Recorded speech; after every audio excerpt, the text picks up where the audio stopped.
Good morning, my friends. This is Proof Weight Loss Surgery Works, and I'm your Sunday blogger, Rosemary. Welcome. Hugs, my friends. I hope everyone had a wonderful Valentine's Day. I know I did. I am just the luckiest lady in the world. I'm sure many of you are too.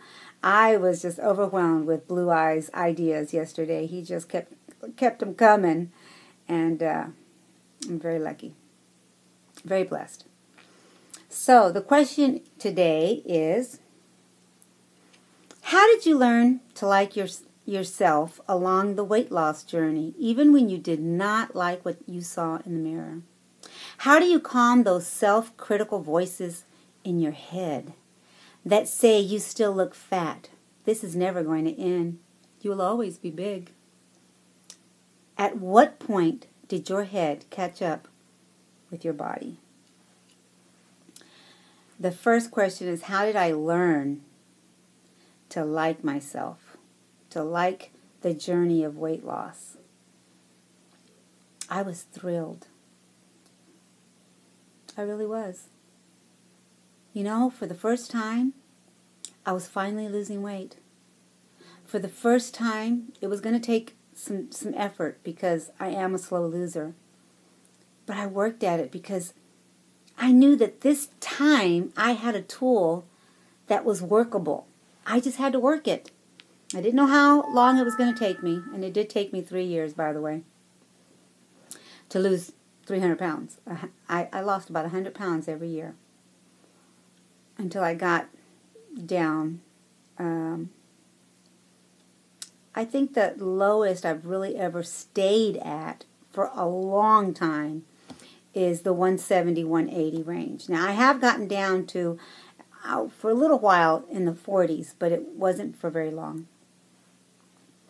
And that was the high 40s. So, even when I did not like what I saw in the mirror, well, this is what I learned through my journey, I'm going to tell you. I learned that all that self-hate was doing was breaking me. Every time I loathed myself in the mirror and disliked every little thing about me. Now, there's still things you're never going to be happy with, but you know that you can do your best to improve it. But you've got to learn to love it. You've got to learn to embrace it. That's what I've said in many of my videos. And I had to learn to speak it so that I could believe it. That was number one. When I looked in the mirror, I had to learn. I even told Wendy this, many years ago. Learn to say nice things to yourself. Learn to love what you don't like. Embrace it.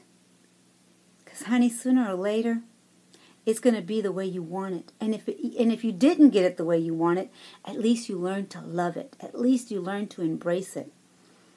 The one time, I remember, I actually did it on video.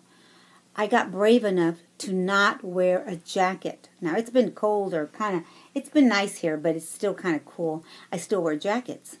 But in the summertime, when it's hot, there is not a jacket on my body, hardly ever, unless I'm in a cold building.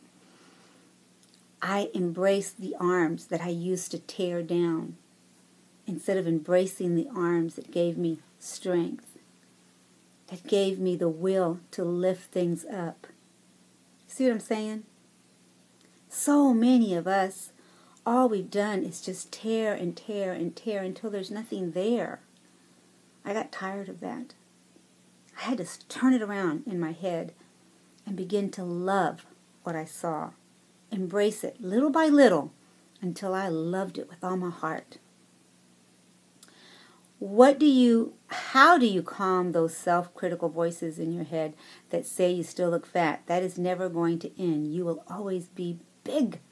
Rosemary, you're always going to be big. Why? Because you got big hips. Why? Because of this. Because, it's in your genes. Your mama was big, and your grandma was big, and her mama and her grandma had big hips, You're a twin.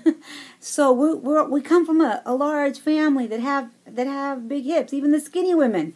I think I've told you that before. We have big rears and big hips. It's how much I have embraced it that has taken me far. I still work on me every day because I want to continue this healthy body.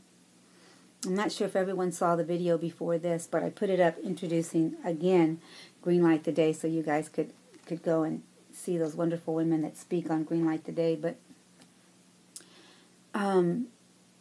you know, I just spoke to this lady, and we happened to be in the steam room together, and she saw me working out, and she's like, "You work hard."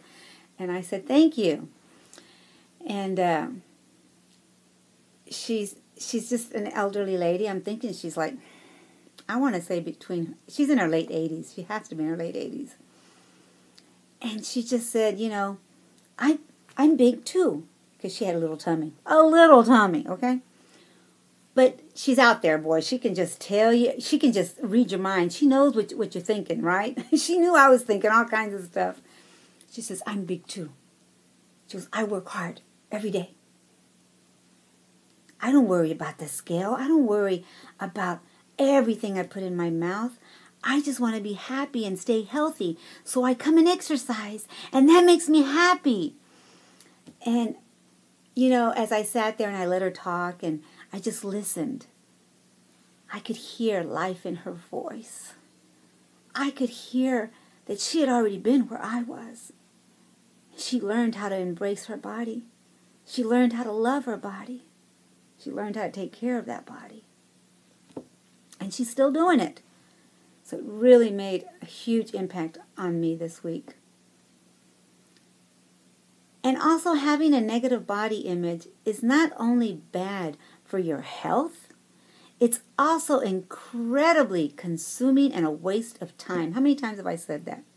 How we waste time critiquing us all the time. You know, critiquing every little thing.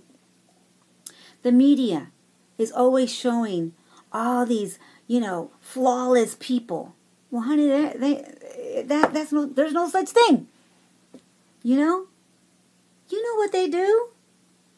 They take the picture and they change it up and they make you have no wrinkles and they make you have no flabs and all kinds of goodies. Give your body also much love. Much love. Focus on your positive qualities. You know, I have had to learn to focus on the positive because I done did too much damage with the negative. It doesn't get you anywhere. It really doesn't. It just makes you sink into that sand quicker.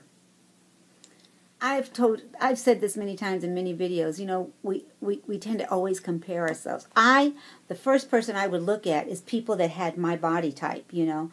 And when I saw them shrinking in the legs, I'm thinking, whoa, something's wrong. I have had to have done something wrong to me. Why did her legs get thin and mine didn't? I did something wrong. Oh, no. I compared. Instead of saying, well, you're not there yet, and maybe you'll never get there, but learn to love you for who you are. You know? Learn to love them hips.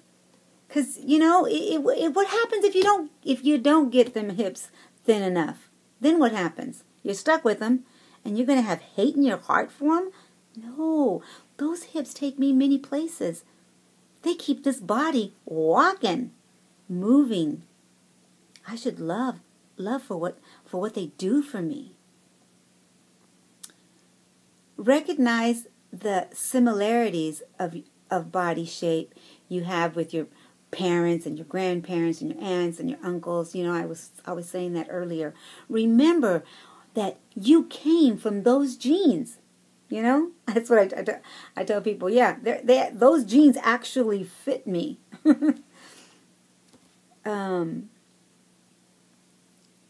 Find your own style.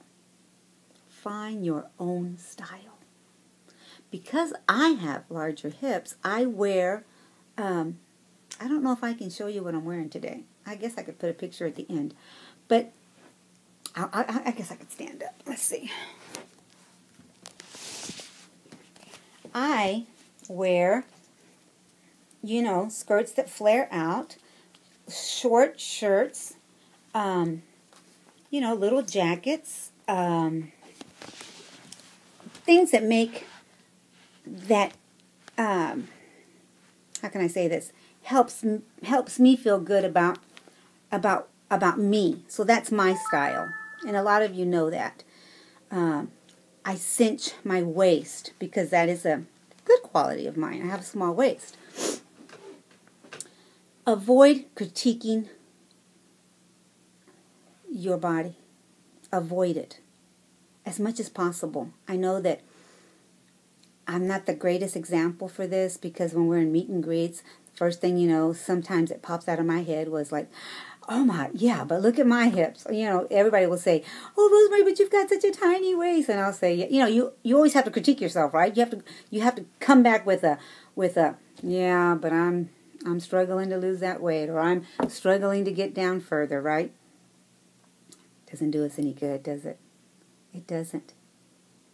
Are we constantly critiquing our friends when they ask us, you know?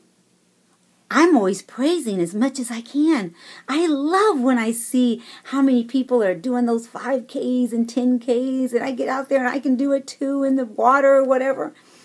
You know, it just gives me energy. It gives me so much hope, you know, for my own body.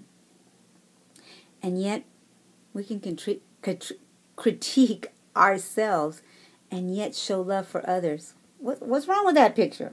What's wrong with that picture? Something's wrong with that picture. And remember to keep putting good food in your body, guys. I went to a restaurant and I tried to pick the best, you know, that my husband took me to. Try to, you know, right now especially because I have the nutritionist that's going to check everything that I eat. Try to, you know, pick the best things from my body. It makes a difference. You just feel healthier. And you know that you've done something good for you. I'm looking at the time. It's already 12 minutes. So, I don't know. It's all this. I hope this video makes sense. But what can I do now? What can you do now? You know? Remember that the only way you're going to find confidence in yourself is to start embracing yourself. Start loving yourself. And here's a quote for you. Everybody has a part of her body that she doesn't like, but you know what? I've stopped complaining about mine because I don't want to critique nature's handiwork. My job is simply to allow the light to shine out of the masterpiece. And that was by Alfred Woodward. Love your body now. How is hating it working for you? Really? Was it working for me? No, not really. And every time I did say something about it, people would always say, oh, you're wrong, Rosemary. You are so wrong. And dear body, I'm going to end with this. This is a simple little phrase that you could tell yourself. Dear body, I love you. I accept you. I see you. I promise to cherish you all the days of my life. I love you guys. Go out and be the best you that you will ever know how to be. And when you look in that mirror, learn to love what you see. I'll see you when I see you. Bye.